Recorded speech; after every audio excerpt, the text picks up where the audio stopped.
The story begins with a man waking up in a dark room, panicking about where he is. Shortly he notices light coming through a crack, which slowly grows larger until a piece breaks off, revealing that he's in a forest. He wonders why he can't move, and a status screen opens, revealing that he's a dragon egg. A mysterious voice called the Divine Voice tells him that she'll be his guide. He asks if he's inside a game, but she replies that she can't answer that since he's only at level 1. Annoyed by her repeated replies not to tell him anything, he falls down and wonders if he was above the tree. The Divine Voice informs him that he has obtained a new skill called Fall Resistance, though his HP has decreased. Then he starts rolling and eventually stops near a lake. Looking at his reflection, he realizes that he truly is a dragon egg. He freaks out, wondering what is happening and where he is. The Divine Voice explains that he's currently an F-rank monster and will die if his shell is broken, though he will grow into a dangerous dragon in the future. He is practically powerless right now. She also warns him that other creatures will try to eat him, while all he can do is roll around. Suddenly, he starts rolling down a hill and levels up, allowing him to steer and change directions. However, he loses control near the end and falls again. The Divine Voice says his fall resistance and klutz skills have increased to level 2, though his HP drops further from the fall. He decides to sleep to recover his health. When he wakes up, he finds his HP full and starts rolling again. He wonders how long it will take for him to hatch and become a giant dragon. He considers whether he needs to fight monsters to gain experience, though he has no idea how since all he can do is roll. Suddenly, he spots a monster and watches it from behind a tree. He checks its stats and learns that it is known as the Dark Worm, which is an egg eater. It notices him and charges at him, making him panic, though he tries to roll away. The worm begins chasing him. He realizes he can't escape without defeating it, but he wonders how to fight a monster stronger than himself. He leads it toward the edge of a cliff and dodges its attack in time, causing it to fall. He then jumps onto it and smashes it to the ground, killing it instantly. However, it suddenly rises, only to collapse again. The voice tells him he gained 12 experience points for defeating it. She also informs him that he has reached level 5, and he can evolve now. He gets excited that he leveled up. He is given 2 options, Baby Dragon or Little Dragon. The voice explains that the little dragon can grow to the size of a bear and can breathe fire early, making it combat ready, while the baby dragon is not suited for battle due to its small size, but it can evolve into many different species of dragons over time, if it survives being hunted. Suddenly, 2 hands appear and hold him, telling him to grow strong, aim for the top, and not disappoint them. He wonders if that was the Divine Voice, but she states she has reached level 2, so he assumes it was her second version. After thinking carefully, he chooses the baby dragon for its greater potential. The egg cracks and he evolves into a baby dragon. The voice informs him that he has gained multiple skills and his stats have increased, though his HP is still low, so he decides to rest. He thanks the worm for helping him level up but soon realizes he's hungry and considers eating it to recover, though he hesitates because it looks disgusting. Just then, the strange voice tells him to get stronger, so he ends up forcing himself to eat it. The next morning, he wakes up and sees that he's now really a dragon. He assumes he has been reincarnated into an RPG-like world. Although he doesn't remember what happened to him, he knows he used to be human. Suddenly, a group of dark worms approaches him and he begins fighting them to level up. He uses fire breath for the first time to burn a few of them. During the fight, he receives a new skill called Dragon Punch, which can defeat enemies in a single hit. He kills them all and reaches level 15. However, he gets hungry, but he refuses to eat the worms and notices some mushrooms nearby. He eats them, only to feel sick because they are poisonous. The Divine Voice tells him that his klutz title has increased to level 3 and he has also unlocked the poison resistance skill. Afterward, he walks through the forest, hoping to find better prey. He encounters a level 6 gray wolf and decides to fight it since it is weaker than him.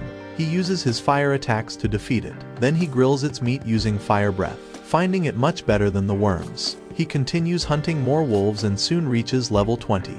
While cooking, he thinks he will be able to evolve again after reaching level 25 and says he's starting to get used to this new life as a dragon. However, he wishes he had someone to talk to besides the Divine Voice. Suddenly, he hears some voices in the woods. Though he cannot understand them, he knows they're human, so he decides to check it out. He sees 2 men and a girl dressed in robes and armor, confirming that this is a fantasy world. He checks their stats, and sees that none of them are stronger than him, so he decides to approach them. He tries to act like a cute and harmless baby dragon, but one of the men attacks him immediately. He says he's not their enemy, yet the mage uses the magic that paralyzes him. He realizes it was a mistake to approach them as they clearly see him as a threat and tries to escape. But he cannot move. Just as the man is about to strike him, the girl stops him. The dragon wonders why she's protecting him. Then she uses healing magic on him, which makes him emotional and grateful that there are kind people in this world. The men don't understand what she's doing, and they walk away while he learns that her name is Miria Melania, and despite having low MP, she continues healing him, which amazes him.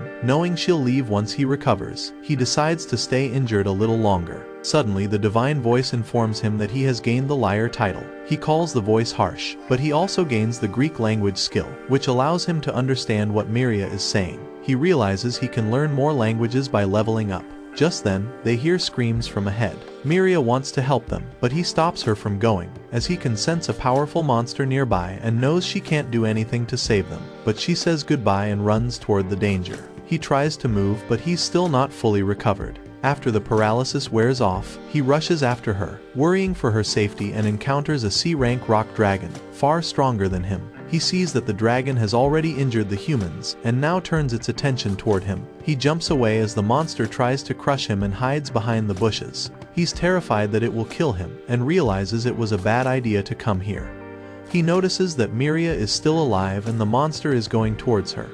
He wonders what to do as the voices tell him to run away, warning that he will die. He knows he can't defeat it, but remembering how Miria saved him, he decides to help her and charges forward. The monster attacks, yet he easily dodges by rolling at high speed and strikes its head. He notes that the mage is dead while the swordsman is alive but heavily injured. The monster attacks again and he fights back, trying to lure it away so he can return later to save them. The dragon uses a tremor attack to knock him down, and he realizes he needs to change his strategy. As it prepares to strike again, he charges and hits it with a dragon punch, which is effective, but the dragon begins to recover its health. Realizing this is his chance to escape, he grabs Miria, although he wants to save the swordsman too. He knows he can only save one and manages to run away with her before the monster can crush him. He carries her away, but her condition is still critical due to constant bleeding. Since he cannot heal her, he decides to take her somewhere safe. He senses other humans nearby, so he rushes towards them with her on his back. On the way, a pack of gray wolves begins following him and soon surrounds him. He knows he has only one option to fight them, so he puts her down and starts fighting them.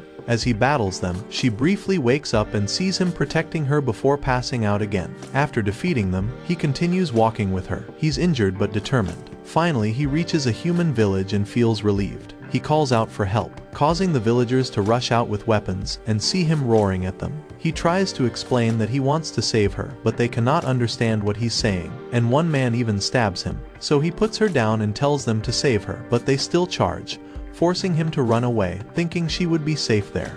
He realizes he won't be able to befriend humans, because they see him as a threat, and walks into the forest, with the divine voice telling him that he has received the title Itty Bitty Hero. The next day, inside a house in the village, Miria wakes up and meets Marielle, an elven mage who treated her wounds. Marielle says that she had to use a large amount of white magic to save her, and is glad that she's okay. She asks how long she was unconscious, and Marielle replies that it has been 2 days. Marielle is mad at people for not listening to her and inviting trouble. When she asks about her companions, Marielle reveals they found the mage's body, which appears to be crushed by the rock dragon. However, they couldn't find their leader, Duz's body, and assumed he was eaten. Realizing she is the sole survivor, she feels guilty for not stopping him, but Marielle reminds her that he never listened to anyone. In a flashback, Duz returns after hunting a gray wolf.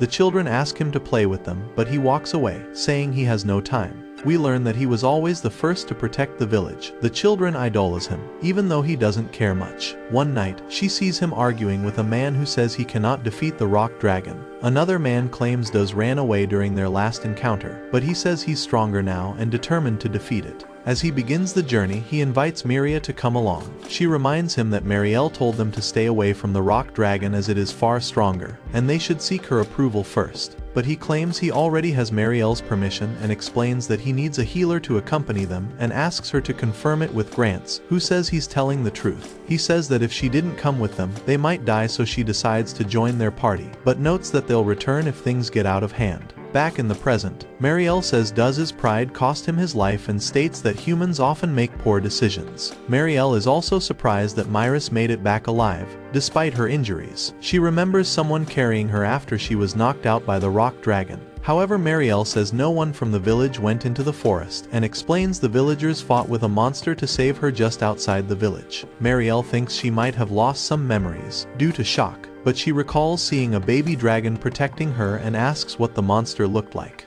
Marielle says she doesn't know as it had already left when she got there. Marielle asks if she knows something, but she says nothing, and wonders if it was the baby dragon she healed. Meanwhile, in the forest, the baby dragon wakes up fully healed, noting that dragons heal faster. He wonders if Miria is doing okay and says that he was powerless against the rock dragon, despite evolving and gaining new attacks, so he decides to train and grow stronger. Next, we see a worm hanging from a tree as others gather after hearing it scream. Suddenly, he sends them flying away, feeling proud that he killed them, but the voice says he gained a new wrongdoer skill and he calls her harsh. Next, more worms attack him, and he decides to fight back fairly. After he burns them all, he finally reaches level 25 and the voice tells him he can now evolve and gives him 5 options. He notes that all of them have mini, kid, baby, and little and wonders what the difference between them is. Then the divine voice replies that it depends on the evolved form. While little types experience faster stats development, they have fewer evolution paths and abilities as compared to baby types. He realizes that little types grow quickly, but they're a bad choice in the long run and says he made the right choice by choosing a baby before. She adds that kid type is a higher ranked version of baby type. He wonders what to choose as each of them is different and asks for more explanation. Then she tells him that the mini dragon has similar skills like the little dragon, but its individual growth is slow and has limited evolution choices. But they have many stronger future forms.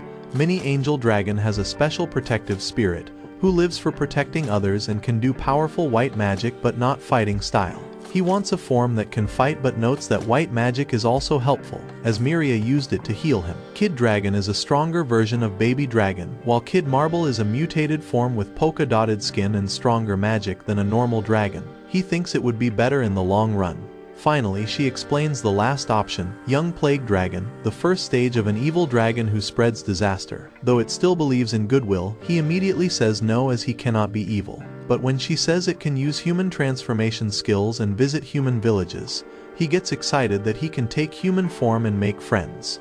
However, the word plague worries him the most as he didn't want to be evil.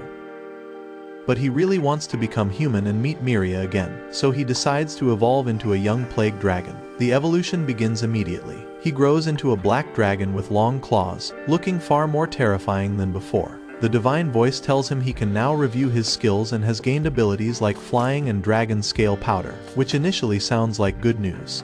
However, she continues by explaining the dangerous skills he has gained which he doesn't want to use. She also informs him that he has gained a new title, Calamity, and his wrongdoer skill has leveled up. He thinks it is really bad and wonders why he hasn't received the human transformation skill. He asks if he needs to level up or gain another skill, but she cannot answer since he's only level 3, which leaves him depressed. He says that he gained all the weird skills instead of the one he actually wanted. He even asks about the divine voice herself, but she cannot answer that question, so he asks for more details about his new skills. She tells him that with dragon scale powder, he can spread miasma by flapping his wings capable of wiping out entire nations, and he freaks out, realizing he has become a biological weapon. She then explains another skill called Diseased Breath, which allows him to release his poison capable of causing serious illness, and this too can destroy entire civilizations. He isn't happy with his abilities, knowing that humans will only fear him now. She tells him that his itty-bitty hero title, which he earned for saving Miria, has a major part in his evolution, and may prevent him becoming fully evil if he continues leveling up. However, he also earned the wrongdoer title, which is completely opposite, as it increases whenever he uses dark type abilities, making it difficult to learn white magic and pushing him toward a darker path. He realizes he has made a terrible mistake and wishes he could go back to being an innocent baby. Meanwhile, Miria and Marielle examine the warding stones that maintain the barrier protecting the village. Miria asks if they are truly effective, and Marielle explains they can be ineffective against strong monsters, or those with specific intent. Miria brings up the monster that saved her, which makes Marielle worry that it might return and attack more villagers. After repairing the stones, Miria wants to know more about monsters. She thinks she's oddly obsessed with them after the incident and asks the reason. So Miria reveals that a baby dragon saved her. She asks if she has feelings for it, but Miria denies it. She explains that monsters grow stronger by killing other creatures, but Miria says humans also level up by fighting monsters to earn experience points. She confirms that and adds that every time a monster reaches maximum level, they evolve into a stronger one. Miria is amazed at how much the humans have learned about them over time. She then says that she has told her this before, but Miria says she was so tiny at that time. Then she explains that some special individuals, heroes and saints, can hear a divine voice that tells them everything related to monsters. She warns that every monster is hungry for power and they kill other creatures with their long fangs and scary claws. This makes Miria freak out, but she quickly apologizes for it. She tells her not to expect kindness from monsters or she might lose her life, then walks away. Back in the forest, the baby dragon decides to train and grow stronger so he can become a hero and gain human transformation. He begins searching for monsters to fight. Suddenly, he gets trapped in a spider's web and a giant spider appears before him. After checking its stats, he realizes it is stronger than him and doubts he can defeat it. The spider attacks, but he counters with fire breath, setting its body on fire. He notices that it is stuck and that his attack wasn't very effective. Then he attacks it with his venom claws, yet it still has half its HP, making it even angrier. So he tries to escape, but it chases him, and he can't believe his paralysis wore off so soon. He tries to fly but fails, so he continues rolling away. Even after 10 minutes of running, the spider shows no signs of slowing down. The voice informs him that his roll skill has reached level 3 and that he also gained the Chicken Runner title, which offends him. Suddenly, he sees a cliff in front of him and wonders if he should turn right before the edge or if he should cross over to the other side. He chooses to jump at full speed and uses his wings to reach the other side. He looks back to see that the spider is gone. However, he notices a web bridge and the spider jumps across him. Terrified, he resumes rolling as it continues chasing him. His roll skill increases to level 4. Suddenly, a gray wolf appears in his path and he kills it instantly, gaining more points and leveling up every time a monster comes in his path, and he sends them flying away. The divine voice tells him he has reached level 8. Seeing his high stats, he thinks he can defeat the spider. He checks its abilities. To learn, it only has poisonous attacks, and prepares to use baby breath.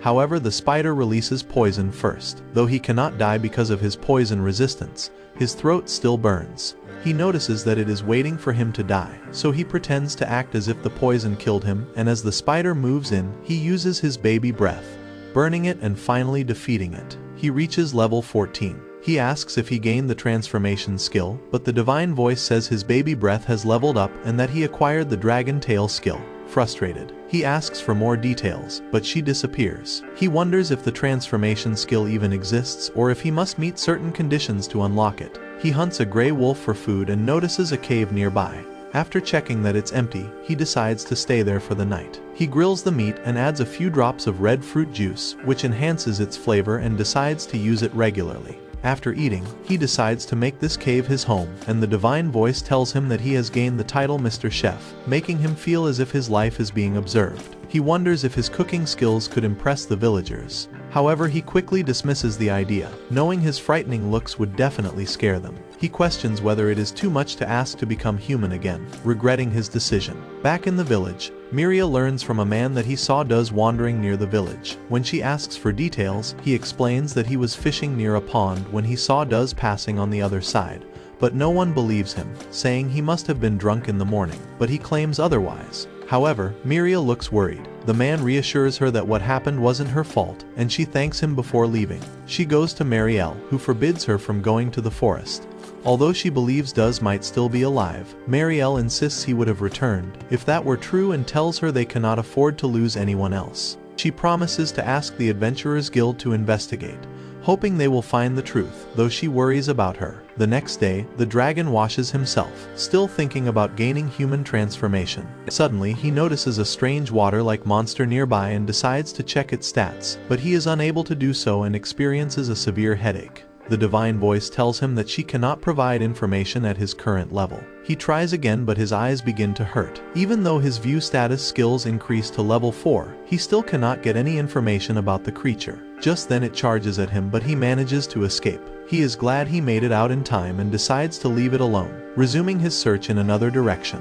On the way, he notices a pot on the ground, He thinks it would be useful for storing fruits, but as he is about to pick it up, it suddenly jumps into the air and attacks him. It turns out to be a D-rank monster named Podertos. He immediately uses his dragon punch, but it doesn't affect it much. He decides to go all out and uses a quick attack to defeat it, yet it instantly heals itself completely. Annoyed, he begins wrestling it, and since it is a tortoise, he knows it can't swim, so he throws it off a cliff. The divine voice informs that he has gained experience points and reaches level 15. He feels satisfied, but the voice also tells him that he received a new title, Dastardly King, and his wrongdoer has reached level 3. Suddenly, multiple portatas appear and begin to combine together by stacking upon each other. He says he can handle it, jumps up to grab the one on top and throws it onto the others, destroying them at once, which unlocks a new skill, Meteorite, along with high experience points. He also reaches level 30. His fly skill increases to level 2, while the view stats rises to level 5. He feels happy about leveling up and collects the meat for dinner. He realizes he still needs 10 more levels for the next evolution, yet he still hasn't gained the human transformation skill, leaving how much more effort it will take. Suddenly he hears footsteps and sees a bear walking away. He checks its stats, but the divine voice tells him that it is out of range, and she can only show him the details, that it is a D-rank monster called Claybear, known for its powerful regeneration ability. He wonders if he can defeat it since they're of the same rank, and even considers using its clay to make pots and jars for easy cooking. He carefully follows it, planning a sneak attack. But suddenly multiple spikes emerge from its body. He manages to escape before being crushed and panics, saying this is no ordinary bear. It attacks again, but he dodges and strikes it from behind to cause heavy damage to its HP. However, it quickly restores its health, so he begins circling it. Realizing he must finish it in a single hit, he considers using Meteorite, but cannot lift it, so he continues using hit and run tactics. He damages its back repeatedly, yet it keeps healing itself and he thinks he can win. If its MP runs out, then the bear creates a sandstorm around it, and when it clears, spikes appear all over its body. He calls it unfair, knowing he must rethink his strategy. He notices it has used a lot of MP for the transformation. The bear breaks one of its spikes and throws it at him. He observes that the spikes melt quickly and realizes the clay softens once separated from its body. He charges forward, breaks one of its arms and molds it into a ball, planning to use Meteorite, though he isn't sure if it will work, so he decides to give it everything. He takes its best shot with full force, finally defeating it. The divine voice tells him he has gained 300 experience points, but he is glad that he won. She informs him that he has reached level 33 and unlocked the Nutcracker skill. He realizes his move has now become an official skill. He returns to his cave, lights the furnace and begins molding the clay, and decides to gather food while it finishes. While exploring the forest, he finds a lightning mushroom. The divine voice explains that it is a leech that drains its nutrients from trees and contains paralyzing poison. He immediately throws it away, feeling glad that his view stats skill now provides more information after leveling up. Next he approaches a giant flower and tries to appraise it, but it suddenly opens its mouth. He quickly cuts it down. The divine voice explains it is a rare carnivorous flower that eats animals but cannot digest salt, which is stored in the white part of its root. Since salt is valuable, he decides to collect some. Meanwhile, Miria leaves the village, ignoring Marielle's warning not to go into the forest, but he's determined to find Duz on her own. Though unsure if he is really alive, she remembers the day he invited her to the hunt and blames herself for not stopping them. Suddenly a worm appears, but she uses her fireball to burn it. Back in the forest, the dragon finds a monster mushroom, which can walk after maturing, and it is considered a delicacy because it tastes like meat. He also discovers a rare Morotrogia mushroom, which is so valuable that it can save a nation from economic troubles, but acts as a highly addictive drug, so he burns it immediately, and his itty-bitty hero title increases to level 2. Then he finds a Piperus vine, a species known for its strong aroma and once valued more than gold, so quickly gathers its fruit. Elsewhere, Miria hides from gray wolves and reaches deeper into the forest. Realizing the danger, she decides to head back. Meanwhile, the dragon uses a light mushroom to illuminate his cave and checks if his utensils are ready. He gathers all the ingredients, lights a fire and cooks a meal, finding the taste extremely delicious. The divine voice informs him he has reached level 2, and he decides to make another bowl and spoons, for which he earns the title Ceramic Artisan. Elsewhere, a carriage arrives at the forest. The driver says they're here and one woman wakes the other. They are adventurers sent by the guild to investigate Noah's forest, Back in the cave, the dragon prepares meat from the wolves he hunted and hangs it outside to dry, but a group of monkeys eat it, making him furious and scares them away. He realizes he needs to do something about it or else they would eat all his meat, so he prepares poisoned food as a trap. He collects more mushrooms, noting he can now distinguish poisonous ones. Then he discovers a field of poisonous flowers and considers using them to decorate his cave. Suddenly, a lizard monster appears. He checks its stats and learns it is Venom Princess Lacerta, a creature with deadly poisonous attacks. She runs away and attacks him with clay spikes and then bites him from behind. He throws her away but she laughs before disappearing. Moments later, he feels intense pain. The divine voice informs him that his poison resistance has reached level 4, yet the poison overwhelms him and he collapses, wondering if she's waiting for him to die. He wonders if it is a special kind of poison, but the divine voice cannot provide that information at his current level. His condition begins to worsen. He realizes he hasn't seen any plant that could counter the poison. The voice explains that Venom Princess Lacerta is a D-rank monster that poisons its prey and then feeds on its remains. She further reveals that she consumes highly toxic substances to create its deadly venom and also carries an antidote inside her body, which she uses to bargain for her life when captured. He realizes he must capture her to remove the poison from his system. Thanks to his poison resistance, he can still move, so he starts running, hoping she will follow. As he spots her, he begins rolling, but she uses it as well to follow him. He makes a strategy to lead her toward the edge of the cliff and overpower her. However, she stops him using a clay gun, shocking him as she can attack even while rolling. He calls her a witch and continues rolling away while she continues firing at him. He dodges every attack, confident she can't defeat him like that. He finally lures her to the cliff and knocks her into a river, but realizes he must save her to get the antidote. Although the poison blurs his vision, he still manages to catch her and uses baby breath to jump back onto the ground. He says he's glad that she's safe before passing out from the poison's effects. Meanwhile, Miria returns to the village following her failed attempt to find Duz and hears Marielle calling her. She runs towards her and asks if she was looking for her. Marielle says she was worried and went to her house but couldn't find her, then asks where she's coming from. She lies, saying she was bored at home and went for a walk. Marielle asks if she's coming from the forest, but she insists she's telling the truth and bows. Marielle believes her and informs her that adventurers will arrive at the village soon, so she doesn't need to worry anymore. Back in the forest, the dragon wakes up to find himself fully healed as the lizard had given him the antidote. She is happy that he's awake and he thanks her for saving his life despite their huge fight earlier. She hugs him. He finds her cute and begins playing with her. He takes her to his cave, where he cooks dinner for both of them. She enjoys the dish he made and he appreciates having company. He realizes neither of them has a proper name, only their species names, but decides not to give each other one, and he calls her his first friend. He tells her about the poisonous food he made, and she immediately eats it. Though he panics, he realizes it actually strengthens her venom. He's curious what it tastes like and tries it, but it hurts him. The divine voice informs him that his poison resistance has reached level 5. He asks how anyone could enjoy such terrible food. Next they face a group of gray wolves, where the lizard uses her clay gun while he charges forward and they defeat them all. Then they eat some coconuts and bond over them, and watch the sunset at the end of the day. As they sleep, he's startled when she rests on top of him and warns her not to bite him in her sleep.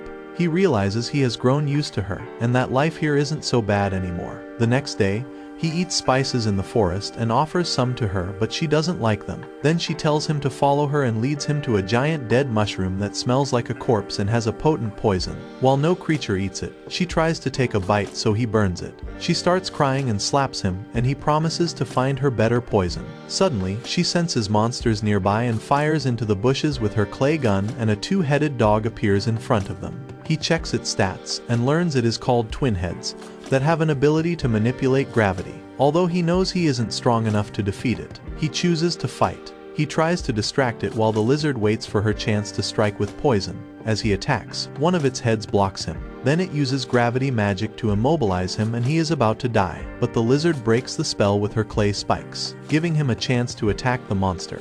He thinks it is working. However, the monster uses recovery magic. He realizes its angry red head handles physical attacks while the weeping blue one uses magic.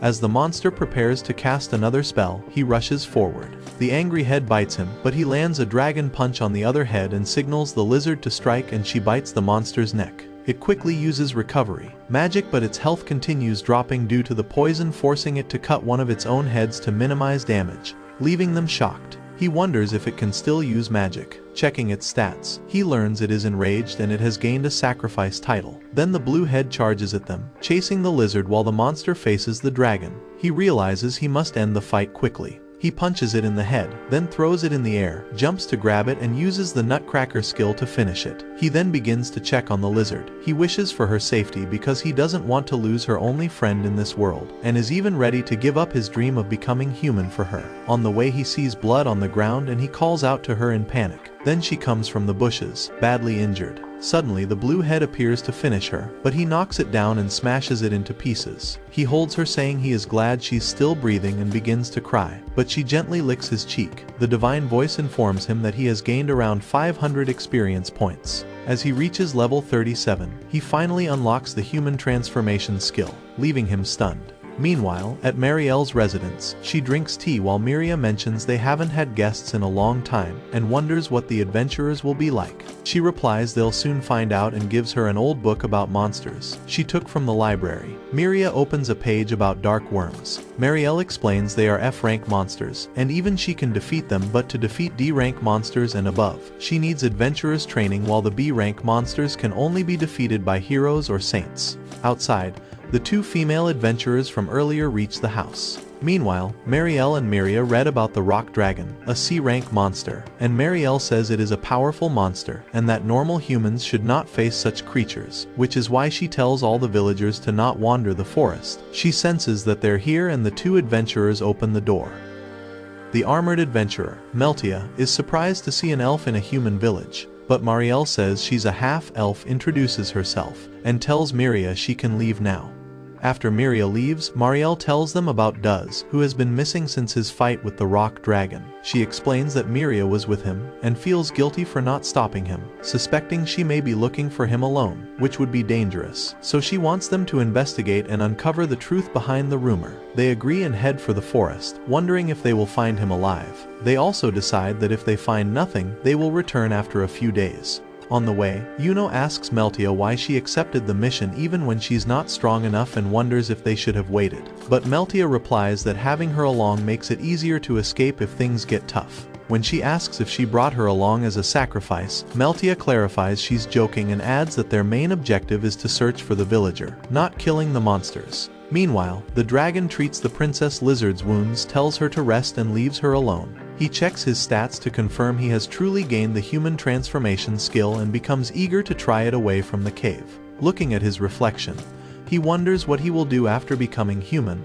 and whether he can switch between living in the cave and the village. He hopes to gain the human's trust and he activates the skill. His body changes, but to his shock, he still looks like a monster. He asks why the transformation isn't complete. The divine voice refuses to provide any information, and he complains that it is unfair, noticing that his stats are also reduced by half. So he reverts to his original form, saying he feels exhausted. Elsewhere, the adventurers defeat a giant spider and continue their journey, but haven't seen Duz yet, so they decide to turn back. On their way, they come across the dragon's cave. Meltia notices strange statues at the entrance, believing they may contain magical power. They also see meat hanging outside and decide to investigate the cave. Inside, they observe glowing mushrooms lighting the walls and a large pot filled with red fruit. They are surprised that someone has collected such valuable items and begin to suspect it might be a thief's hideout. Suddenly, the lizard appears before them. Meltia warns Yuno to stay back, recognizing it as the Venom Princess, capable of killing them in a single bite.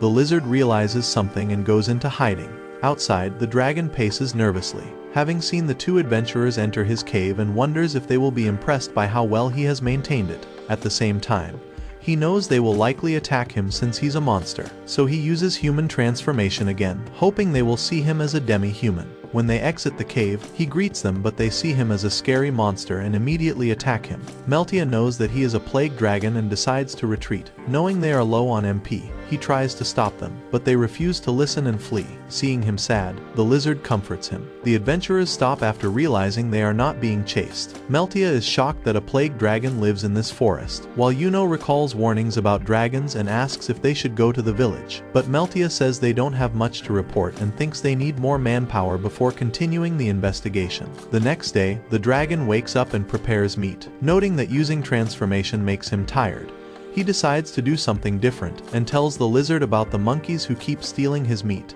and wants to teach them a lesson by using poisonous meat to take revenge. She decides to help him by filling a pot with her poison. He's amazed that it has no color or smell and calls her awesome. Then they hang the meat coated in poison and wait for the monkeys to show up.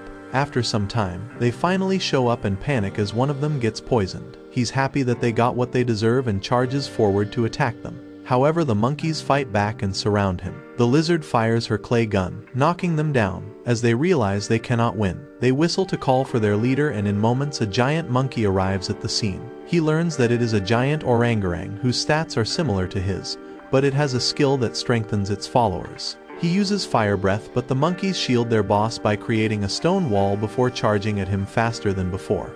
As the alpha charges ahead, the lizard hits it in the face, but it grabs her and throws her into a tree, and he saves her just in time.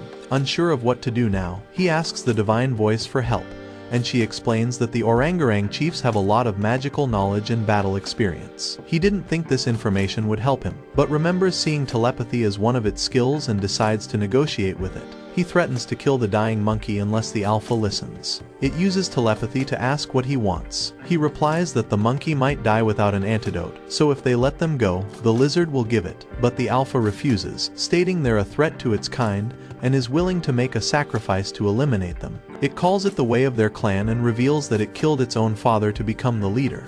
The dragon thinks there is no room for negotiation and wonders if there must be something he can do, so he challenges it to a duel. The alpha says they only duel with other clans to settle disputes or choose a leader, though this one is unusual, but agrees, telling no one will interfere between them. After the lizard gives the monkey the antidote, they capture her to ensure that she can't help him and promise her release after the duel. As the battle begins, he wonders how he will defeat an enemy with more fighting skills and experience.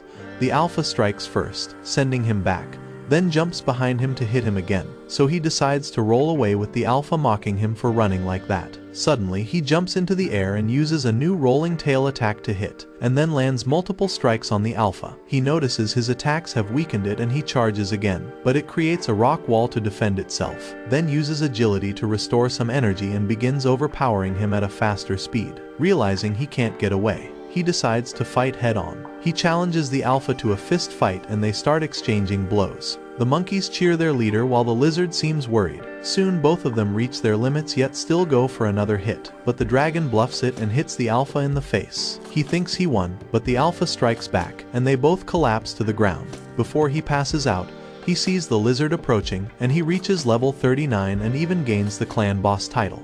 He wakes up confused in the cave, and the lizard greets him. He recalls fighting with the giant monkey. He looks at his increased stats and realizes he won the duel, and hugs her, but wonders how she managed to bring him back to the cave, and she points at the monkeys. At first he thinks they're here for revenge, but seeing them acting strange, he wonders what happened and realizes that after defeating the giant, he has become their new clan boss. However, the lizard is not happy about it, but he tells her to relax since they're now his followers. He's surprised by the large amount of fruit they brought for him, and they ask if they can eat the meat. He's impressed by them, so he allows it, which shocks the lizard. He notes that he doesn't need to hunt today, though he still has to restock his meat supply. As he works on it, one monkey is curious about what he's doing, so he decides to teach him how to do it. He shows how to cut the meat, place the pieces into the pot, add salt and spices, then mix everything properly and store it for a few days. Then he tells him to try it, but suddenly, he feels something strange and notices the lizard walking away angrily, wondering what's wrong with her. He realizes he needs more pots to store more meat for his new roommates. So he starts molding clay and a monkey wants to help him. He notices that it has long fingers, which make it better suited for the task. He shows him how to shape a pot and asks him to make one. He's happy that he got someone on the poultry job, but he notices the lizard is also trying to shape the clay. He tells her she can't manage it with her small hands, which makes her run away crying, while he wonders if she wants to help. Next, he gives the other two monkeys the clay tools he made and orders them to widen the cave, explaining that the tools are stronger than they look. However, the lizard watches them from a distance in anger. Meanwhile, Meltia and Yuno sit in a pub, eating while waiting for the backup to arrive. Meltia says they will soon be here after completing their mission. Yuno is still scared after seeing the plague dragon, while Meltia believes something unusual is happening in the forest. Back in the cave, the lizard wakes the dragon, but he cannot move because the monkeys are clinging to him. He tries to wake them, but fails, so he decides to fall asleep again, which annoys her even more. Suddenly, he wakes to their screams as one of them has been poisoned. He quickly realizes it is the lizard's doing, who thinks she did a nice job, but he's mad at her and orders her to give it the antidote. The monkey recovers, though she's frustrated with them. He explains to her that poisoning others like that is wrong, but she points toward a pot, making him realize he has been ignoring her since the monkeys arrived, and he promises to make up for it by spending the entire day with her. Meanwhile, back in the village, Miria worries that the adventurers haven't returned yet, and decides to go into the forest to look for Duz herself. While exploring the forest, the dragon notes he's only one level away from evolving again and wants more experience. But he notices the lizard is feeling low while the monkeys are having fun with the tools behind them. He talks about how strong the monkeys might become, but she quietly walks away, leaving him wondering if he said something wrong. Suddenly, she senses danger ahead, and some wolves show up. They prepare to fight, but the monkeys engage with them first. He thinks they are amazing, but she's angry since they stole her moment and walks away again. Elsewhere, Miria is deep in the forest where she spots Duz walking around and follows him, but encounters some monsters instead. Meanwhile, the dragon tries to explain to the lizard that the monkeys are only trying to impress their new boss and promises he will make them stay behind the next time they're on a hunt, which makes her happy. He tells her she's the most important part of his life and that nothing will change that. Suddenly, he hears Miria scream and worries for her safety, but hesitates to help her, thinking about their last encounter when the villagers tried to kill him while he was saving her life.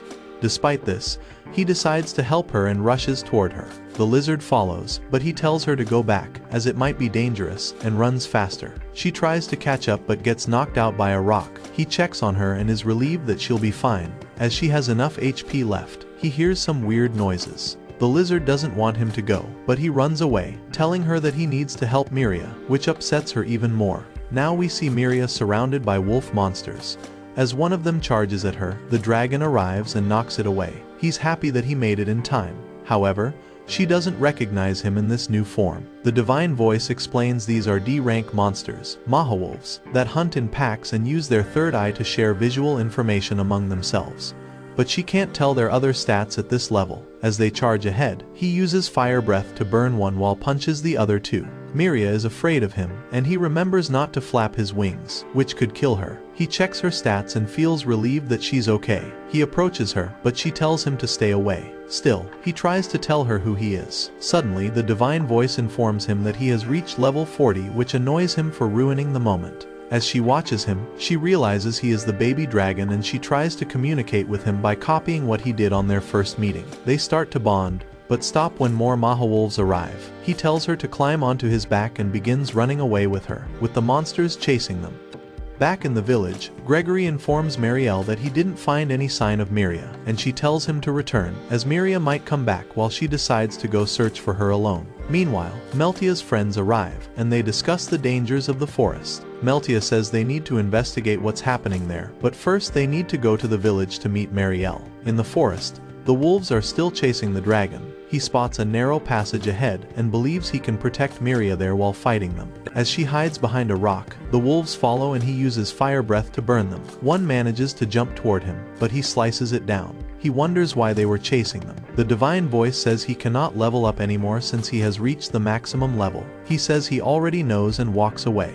As he continues to run, he wonders if he should take her back to the village, worrying they might attack him like last time. He also questions why she came into the forest alone, despite knowing how dangerous it is, but he cannot ask her due to the language barrier. Suddenly she hugs him and says thank you. He understands her clearly and feels happy. Just then, the divine voice asks if she can show him the evolution tree. He thanks her for ruining the moment again, and she shows him 4 options. He wonders why the plague dragon is not listed, even though he already is one, but she refuses to answer. He feels relieved thinking Miria would never ride on his back if he evolved into one and asks her for more information. She explains that the first option is Dark Drago-Human, a low-ranking demi-human covered in scales. The second is the Rolling Dragon, known as the speedster of the dragon world. The third option is Little Arc Dragon, a white magic specialist, while the last one is Jomungand, a massive snake-like creature with a body that contains deadly poison. His eyes light up at the thought of becoming a light-type dragon and carrying Miria all around the world, as he no longer wants to be humanity's enemy. Suddenly, Miria points towards a pond where they rest and clean themselves, while he thinks about which option will be better. The rolling dragon sounds interesting because of its speed.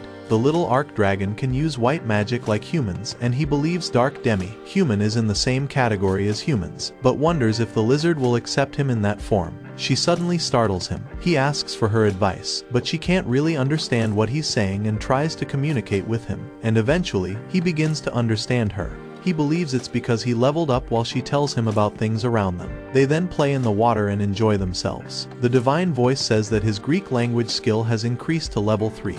Afterward, she explains she came into the forest to look for someone despite Marielle's warnings. He suspects she might be looking for the girls who came into his cave but realizes he cannot really ask her.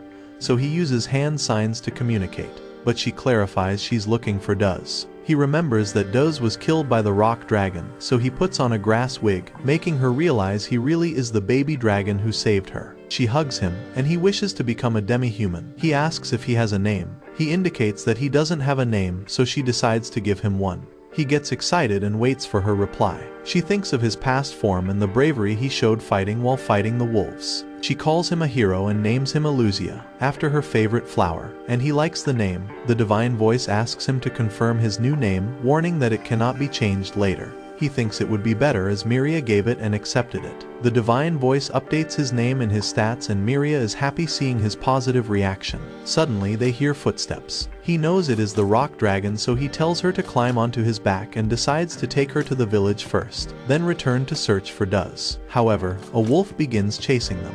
He notices it has a magic energy reception skill and suspects that someone might be controlling it. As it comes close, he hits it with his tail, but soon more wolves appear, including their leader, who is carrying Duz on its back. He checks Duz's status, but wonders why his skills are empty.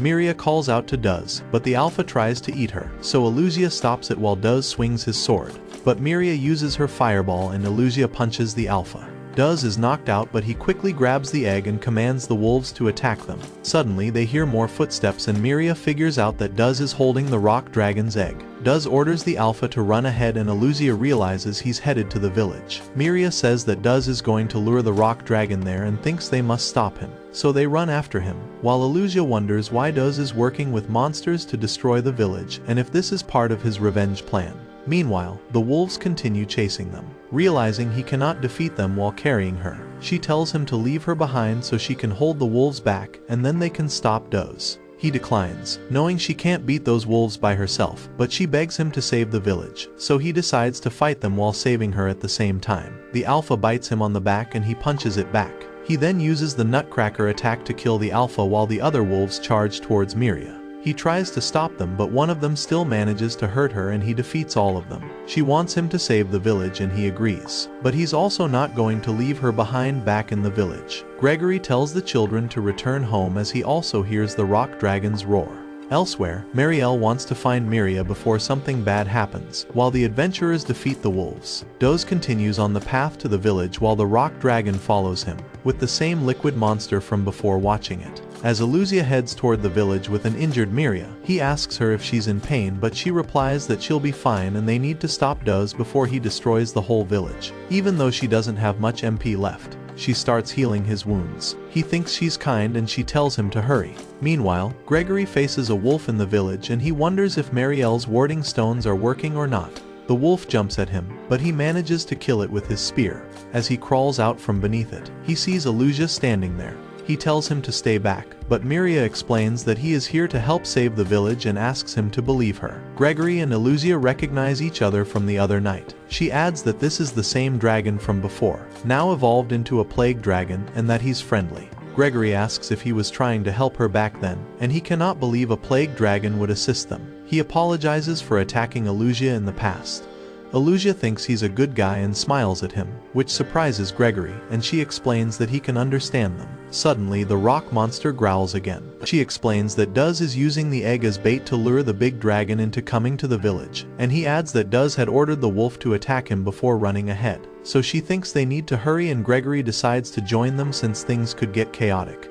and so Illusia tells him to hop on. Meanwhile, the villagers hear the roar, and notice Duz strangely walking with the egg. They panic upon seeing Illusia arrive but are surprised to find Miria and Gregory sitting on him. Gregory asks about Duz's whereabouts and one of them replies that he is heading toward the clock tower. They realize the rock dragon is getting close, so Gregory suggests he should go ahead with Illusia while she stays back to help evacuate people. She tries to argue but he says that her injury would slow them down and Illusia agrees, so she gets down and tells them to be careful. As they move forward, Gregory still can't believe the cute baby dragon has evolved into a scary plague dragon. He promises to introduce him to all the villagers once the situation gets better. Illusia gets excited that his dream is about to come true and calls Gregory awesome. At the watchtower, Duz kills a man and the villagers tell him to drop his sword. Illusia and Gregory arrive soon and the latter tells everyone that Illusia is their ally and orders them to evacuate while they deal with Duz. Suddenly, the rock dragon enters the village, sending everyone into panic while a child is left behind. Duz attacks Gregory and then charges toward Illusia, but Illusia manages to block him and punches him away. He then grabs Duz and considers killing him yet decides against it, and instead knocks him down since he believes in human justice. Gregory is glad to have him on their side but Duz wakes up and gets away. He notices that Duz's stats are the same as those of the Mahawolves and wonders if he's still a human. However, Duz notices the child hiding behind the box and takes him hostage. The child begs him to let him go and Illusia hesitates if he should save the child or secure the egg. Duz retreats while using the child as a shield, grabs the egg, reveals a blue liquid within his body, and climbs the tower. Illusia is confused about what is going on. As the rock dragon approaches, Duz raises the egg. Gregory says he's going to smash it, so Illusia flies to take it, but Duz throws the child down, forcing him to save him instead. This allows Duz to shatter the egg, enraging the rock dragon. Meanwhile, Marielle returns to the village and asks Miria what is happening. She explains that Duz lured the rock dragon here. Near the watchtower, Duz is crushed by the rock dragon, but it is still not satisfied. Illusia wonders if he could have prevented this by killing Duz earlier, but he's relieved that he saved the child and Gregory survived. He tells Gregory to take the child and leave while he handles the rock dragon, so Gregory warns him not to die and run away. He declares he cannot stand down while people still need protection, so he'll fight and say it is his way as a dragon. He checks its stats and realizes it's far stronger than before. Though unsure how to defeat it, he decides to buy enough time for the villagers to get to safety. He charges forward and uses his dragon punch but it only hurts his own hand. Then he tries baby breath but it doesn't affect it. Yet he tries his meteorite skill, but it doesn't work either, and it knocks him down. He says it's the strongest enemy he has ever faced and struggles to find a strategy. As it begins to approach him, Gregory returns with 2 more villagers to help defend their home. Gregory charges with his spear, while the others aim for its eye and Illusia gathers his strength and kicks it in the neck. Gregory tells them to target its eyes while he and Illusia distract it. Illusia thinks their attacks might have affected him but it barely affects it. Then the rock dragon uses its tremor attack, which kills one of the men, and trapping Gregory between the rocks. It strikes Illusia down as well. He wonders if there is any way to win. Suddenly, he hears a strange voice telling him to run. The divine voice informs him that his skill has reached level 4, granting him access to a simulator created by Laplace. The strange voice claims it has always watched him, knowing he'll not run away, and tells him that he can die peacefully. He asks who it really is, but the divine voice cannot tell him and the hand disappears. He considers evolving to defeat the rock dragon and is ready to stay away from Miria and the black lizard. As the rock dragon attacks again, he narrowly escapes and evaluates which option will work here. He believes Jormungand might allow him to win, but it's deadlier. He doubts whether Rolling Dragon is strong enough, and questions if demi-humans are suited for battle, while wondering if Arc Dragon's white magic could work against the rock dragon. As he struggles to decide, his body weakens and nearly gets eaten, but he manages to fly away, wondering what is happening. The divine voice explains he has gained the title Laplace Authority Interference. She tells him that choosing the Jormungand may end the battle in a draw, but it will destroy the village. While choosing the Rolling Dragon, he can't win the battle but can safely escape. Choosing the Little Arc Dragon gives him a 4% chance of winning. Frustrated, he calls her useless for giving such predictions and his body begins to glow as he roars. The adventurers hear noises coming from the village and decide to return. While the people have gathered in a safe place, Marielle asks if everyone is here, but Miria replies that some are still missing. Just then, the boy Illusia saved arrives. While Miria treats his wounds, a man informs them that Gregory and his friends are fighting the rock dragon. Marielle decides to head there and tells Miria to take charge. However, she insists on going with her, saying people might need help there, and Marielle agrees. In the village, seeing Gregory in trouble, Illusia decides to evolve into the Arc Dragon so that he can use its white magic to heal him. The Divine Voice notes that he has only a 1% chance of success, but he decides to ignore her and strikes the Rock Dragon in the head, and then goes to help Gregory. He sees Gregory bleeding heavily and says he will heal him after evolving, but Gregory tells him not to worry and questions why a plague dragon would help humans instead of killing them. Gregory believes Illusia is holding back his true power and asks him to eat him to unlock his full potential. He refuses, saying he doesn't want to gain strength by killing humans and wants to evolve normally. Suddenly, he remembers the Divine Voice saying that a plague dragon is meant to spread disaster, and he cannot evolve until he takes a human life, but he chose to follow the righteous path. Gregory admits he feels guilty for stabbing him earlier when he tried to save Miria, and is still fighting the rock dragon to protect their village. He says he doesn't want to be the reason Illusia couldn't defeat the rock dragon and puts Illusia's claw near his own neck, asking him to protect the village. Nearby, a man watches them in confusion. Illusia gets emotional as he cuts Gregory's head.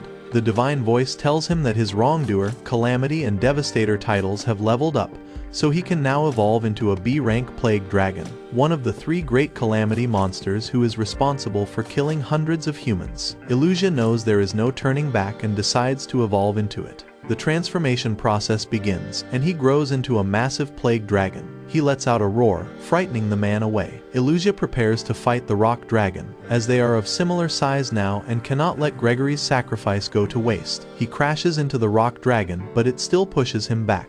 He takes to the air, lifts its head and attacks with his claws, yet cannot pierce through its hard skin. He then lures it into the forest, where they continue the fight. Meanwhile, Miria and Marielle arrive at the village and wonder where the rock dragon went. They meet the man, Oris, and ask him about Gregory. He shows them Gregory's body and says Illusia killed him. Miria refuses to believe it, but he says he saw it with his own eyes that Illusia cut Gregory's head off before evolving and leading the rock monster into the forest. Miria believes there must be a reason, while Marielle tells her to calm down as they still have to heal many injured people before the dragon's return. In the forest, Illusia and the rock dragon continue their battle. The rock dragon grabs his tail, preventing him from flying, but he manages to break free before it can attack. He jumps behind it and uses the newly unlocked whirlwind/attack. As he decides to learn more about his skills, the rock dragon charges at him. He manages to escape in time and checks that its HP is still full. He wonders if it has a weak spot. The Divine Voice cannot provide him that information. He assumes that since its body is rock hard, its head must be weak, and he attacks it with a dragon punch, finally damaging it. Then he follows up with a tail strike to its eye, blinding it. He thinks it should be easy to defeat it now, but it begins to run toward the village, and he blocks its path, stopping it from getting away. Meanwhile, Marielle continues healing villagers and asks Oris to guide them to safety. She notices Miria is missing, and suspects she has gone after the dragon. Back in the forest, Illusia tries to hold the dragon, but it begins punching him, and he struggles to keep it stable. He starts flapping his wings, releasing poison that begins affecting the monster. Then he notices its neck is slimmer than the rest of its body, and believes it to be a weak point and strikes it, which seems to be working. He begins to punch it repeatedly, and then uses the neckbreaker skill, landing a final hit. The dragon falls on the ground. The Divine Voice informs him that he has reached level 19, and he too collapses from exhaustion. Miria arrives and asks if he's still Illusia. Then she asks if he truly defeated the rock dragon. He's surprised that she still recognizes him. Suddenly, Marielle attacks him with light magic and tells Miria to run, but she defends him, insisting that he's the dragon who saved them. Though Marielle believes he's dangerous as he killed Gregory, she still believes there must be a misunderstanding and refuses to leave, and he realizes that she believes in him. However, his poison begins to affect her, which makes him realize he can no longer stay near her. So he pushes her and tells her to stay away. Marielle attacks again with a light sphere and he flies away, saying goodbye, Miria. Marielle heals her, saying that he poisoned her, but she still calls his name. He returns to the lake and looks at his new form, saying he feels powerful enough to defeat any monster, yet his body is still stiff from exhaustion. Nearby, he notices a flower and learns it is Illusia, which only grows where monsters live and is considered a valuable gift. He remembers it is Miria's favorite flower, and his eyes fill with tears. He says he hates his name, but the divine voice reminds him it cannot be changed. He feels he doesn't deserve such a beautiful name and calls himself a fool for believing a dragon could be friends with humans. He questions why he was even brought into this world. Suddenly, he hears something but says he no longer cares. The adventurers see the rock dragon's corpse and wonder about the villagers. Meanwhile, Miria and Marielle return to helping the injured, with Miria still thinking about what Illusia did. The adventurers arrive and ask Marielle what happened. She explains that there was a battle between two dangerous dragons where the plague dragon defeated the rock dragon and then flew into the forest. She adds that some villagers are still missing. Meltia says they'll help search for them, and Miria decides to join since she knows the way around the village. Marielle reminds her to focus on helping the villagers and she agrees before heading out with them. Back near the pond, Illusia wakes up and sees the black lizard, who still recognizes him despite his larger size. He is glad to see her and apologizes for leaving her earlier, and she forgives him immediately. He says that he has become an evil dragon who destroyed the village, killed Gregory, and lost his chance to befriend humans. He decides to leave the forest, fearing his poison could endanger her and the monkeys,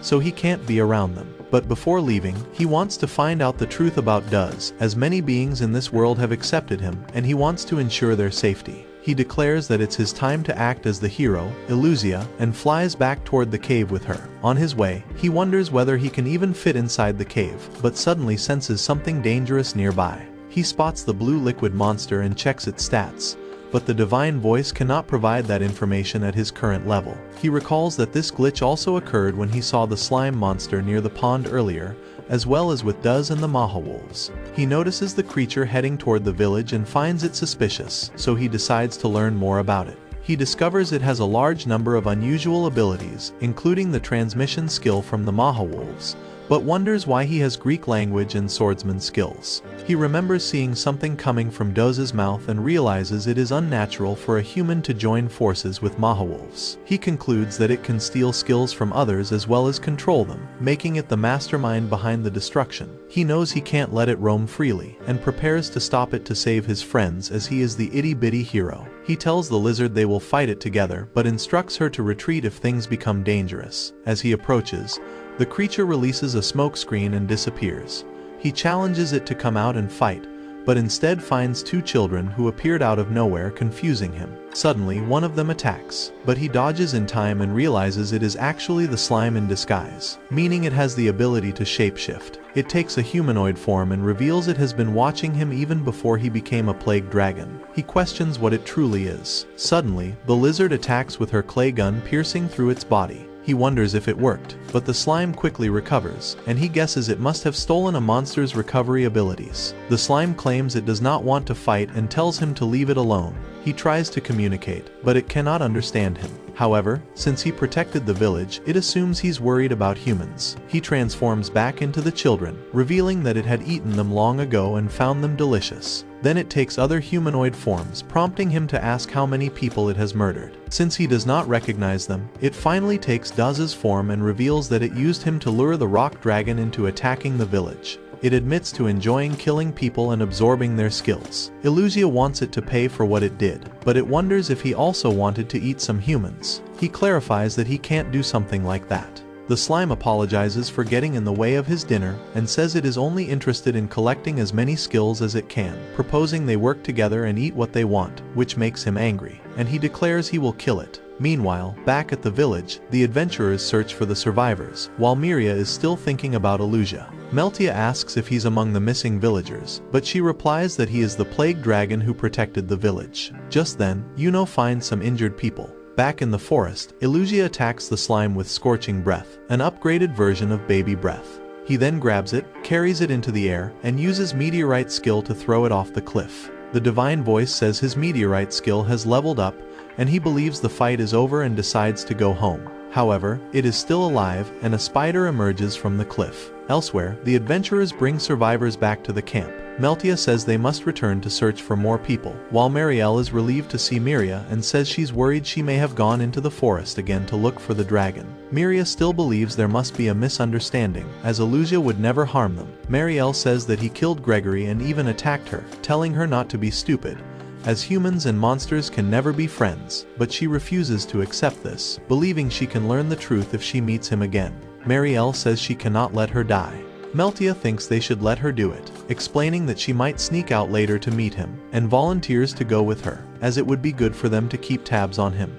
Marielle thinks it's a good idea, so Meltia says she'll protect them from any dangers. Marielle agrees that they should go to find the truth, which makes Miria smile, but Marielle warns her to behave at all times. Back in the forest, Illusia checks the spider's stats and confirms it is still the slime, so the lizard attacks again, but it regenerates instantly and returns to humanoid form. It says they're not letting it enjoy and it hates them for being in its way, and decides it must kill them. The lizard runs towards the trees, and the slime combines fire slash and shockwave to destroy them, but she survives. He's surprised that he knew where she was hiding, while the slime enjoys combining abilities and attacks him repeatedly. He defends himself and approaches it. He thinks that the spider is not its main body and cuts it from above. It says that it'll cut him into pieces and tries to defend itself, but he slices it in half. He thinks it's finally dead, but it regenerates once more, revealing that no matter how many times he cuts it, he cannot win. It wants to stop this pointless fight, though he will not stop until he kills it, and he punches it.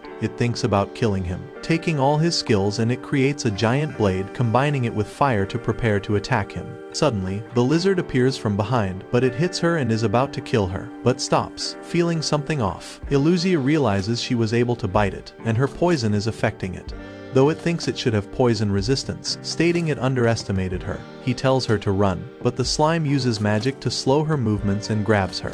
As he charges at it, the spider releases its smokescreen. When the smoke clears, he sees her trapped in a crystal barrier. As the girls enter the forest, Marielle informs Meltia what happened and blames Illusia for the destruction, making Miria sad. Meltia reveals that she encountered the plague dragon while searching for Duz in a cave, but he was in a humanoid form. She explains that since she and Yuno couldn't fight it alone, she called her friends for backup. Marielle says it was the right decision when facing one of the great Calamity monsters. She also apologizes for not completing the task or being there to protect the village, and reveals that most information about the plague dragon is based on legends, meaning no one really knows the facts. Marielle asks what she means, but she suggests they should continue moving forward. Meanwhile, the lizard is still trapped inside the crystal. Illusia realizes her stats are dropping rapidly, so he begins punching it repeatedly, but it doesn't break, and he thinks of a way to free her without killing her. He realizes he can also combine attacks. He uses Whirlwind Slash with Dragon Punch and manages to free her by destroying the crystal. He tells her it is over, believing her poison has already weakened the monster. Suddenly, it appears behind them, and he tells her to run, confused by how quickly it recovered. He soon learns that it stole the lizard's ability to neutralize poison, meaning the poison won't affect it now. It transforms into a Mahawolf and tells him to give up, but he refuses, knowing it will kill everyone he cares about, and he will keep the promise he made to Gregory to protect the village. The slime suggests they should be friends and share the village, but he rejects the idea, calling it demonic, and is willing to do anything to gain more power. He deduces that it can also view stats, as it knows the lizard has a poison resistance and stole it. He wonders if it can see the world as he does.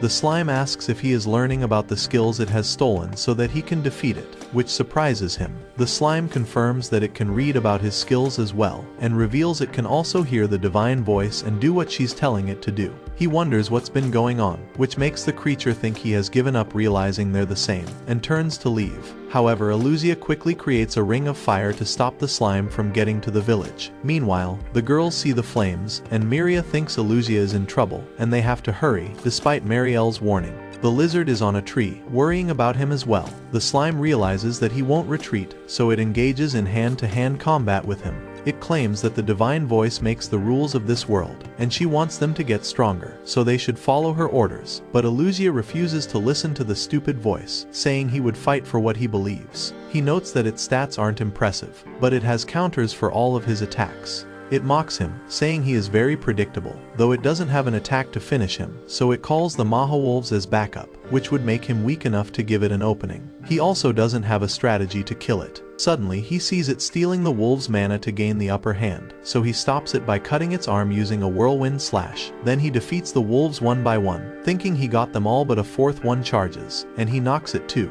However, he wonders which one of them is the slime. Just then, the slime stabs him using its spikes, and laughs as it tricked him and says that it's going to consume him fully. It begins to enter his body, asking what he is going to do about it now, but he refuses to accept defeat and flies into the air, resisting it. The girls notice him struggling mid-air, while the lizard watches in fear. It wonders what he's up to and mocks him if he's going to throw it off the cliff again, and starts attacking him with spikes from inside. It says it's going to take all his skills and will put them to good use, like using his poison to destroy the whole village. Suddenly, he looks at Miria and the lizard and seems to have a plan. He grabs it and dives downward at full speed, saying that it cannot run away now. The girls realize he's falling, and Miria is worried about him. The slime begins panicking, asking what he's doing. He says he will use his powerful nutcracker attack, even if it means he's not going to survive this either. But he doesn't care what happens to him. The slime begs him to stop, saying he loses and it won't attack the village, even leave the forest, but he won't stop.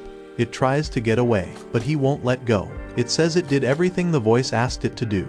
And while everyone watches, he goes down the cliff and smashes it into a big rock, causing a big shock that it starts raining. The girls look for him and find him unconscious in the dried up riverbed. Suddenly, the ground shakes, and water begins flowing back into the river. Miria tries to jump, but Meltia doesn't let her go. Then Marielle slaps her to calm her down, and she starts crying while the lizard watches silently. The girls return to the village where everyone is happy to see them safe. Marielle tells Miria to rest as she's exhausted, while Yuno asks what happened. Meltia reveals they saw the plague dragon fighting something in the forest, but doesn't know what happened to it. Marielle suspects Miria may leave the village as she has always wanted to explore beyond it, especially after what happened with Duz and the dragon, and asks Meltia to help Miria. Meanwhile, back in the cave, the lizard orders the monkeys to guard this place until Elusia returns. Elsewhere, Elusia wakes up, but he's surrounded by darkness. He sees a crack, and he thinks he has become an egg again, but it turns out he was just buried in the sand.